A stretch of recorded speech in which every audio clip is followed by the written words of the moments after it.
ಅಂತ ಹೇಳಿದ್ವಿ, ಈಗ ಅಂತ ಹೇಳಿಲ್ಲಲ್ಲ. 28ಕ್ಕೆ ನಾವು ಪ್ರಯತ್ನ ಮಾಡೋಣ.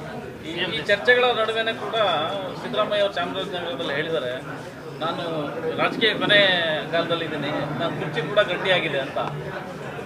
ಮತ್ತೆ ಅಲ್ಲಿಗೆ ಬರ್ತಿದ್ದು ನಾವು ಅದ್ರ ಬಗ್ಗೆ ಹೇಳಲಿಕ್ಕೆ ನಾವು ಪಾರ್ಟಿ ಅಲ್ಲ. ನೀವು ಪಾರ್ಟಿ ಇಲ್ದವ್ರ ಪಾರ್ಟಿ ಕೇಳಿದ್ರೆ ನಮ್ಗೆ ಕಷ್ಟ. ಈಗ CM ಅವರೇ ಅದಕ್ಕೆ ಉತ್ತರ ಕೊಡಬೇಕು. ಅವ್ರು ಕೊಟ್ಟರೆ ಅದಕ್ಕೆ ಒಂದು ಬೆಲೆ ಇರ್ತದೆ.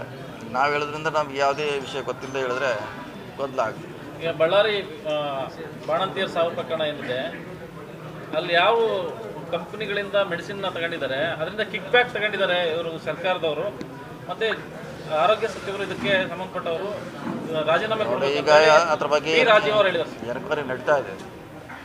ಎನ್ಕ್ವೈರಿ ನಡೀಲಿ. ಅದು ಬಂದಾಗೆ ಯಾರು ತಪ್ಪಿಸ್ತಾರ, ಕೆಳಗಿನವರ, ಡಾಕ್ಟರ್ಗಳ, ಅಧಿಕಾರಿಗಳ, ಮತ್ತೆ ಯಾರಿದ್ದಾರೆ ಬರಲಿ, ಬಂದಾಗ ಅದ್ರ ಬಗ್ಗೆ ಚರ್ಚೆ ಮಾಡೋದು.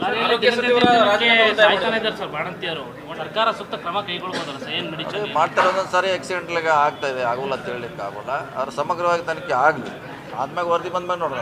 ರಾಜೀನಾಮೆ ಒತ್ತಾಯ ಮಾಡಿದ್ದಾರೆ ಆರೋಗ್ಯ ಸಚಿವರಿಗೆ. ಸೊ ಈಗ ಟ್ರೈನ್ ಎಕ್ಸಿಡೆಂಟ್ ಎಷ್ಟಾಗ್ತಾ ಇದೆ ರಾಜ್ಯದಲ್ಲಿ? ಎಷ್ಟಾಗ್ತಾ ಇದೆ? ಎವರೇಜ್ ಎಷ್ಟಿದೆ ಗೊತ್ತರೆ? ಮತ್ತು ಯಾರು ಕೇಳಿದಾರೆ ರಾಜೀನಾಮೆ ಕೊಡ್ತಾರಾ?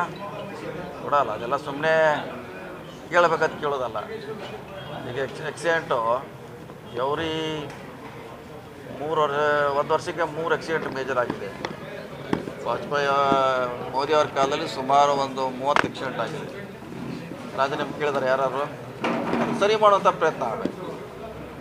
ಈಗ ಎಲ್ಲದಕ್ಕೂ ರಾಜೀನಾಮೆ ಪರಿಹಾರ ಅಲ್ಲ. ಸರಿ ಮಾಡಲಿಕ್ಕೆ, ತಪ್ಪಿದರೆ ಸರಿ ಮಾಡಲಿಕ್ಕೆ ನಾವು ಅವಕಾಶ ಕೊಡಬೇಕು, ಅವರು ಅವಕಾಶ ಕೊಡಬೇಕು.